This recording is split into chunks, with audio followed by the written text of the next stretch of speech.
How to test any vacuum cleaner cable to see if it is fully working and without an internal break using a multimeter. Firstly, you need to set your multimeter to the beep setting if you have one. If not, you need to set your multimeter to 200 ohms. Now touch the probes together and we're looking for a reading that's close to zero. The first thing to do is put a probe on the blue wire and then another probe on the right hand pin like so, and we're looking for a reading that's close to zero, so that wire is okay.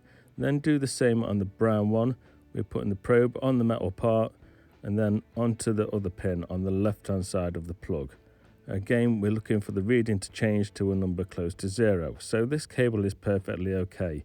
If you put your probes on these wires and there's no change on your multimeter, that would indicate that there's an internal break on the wire.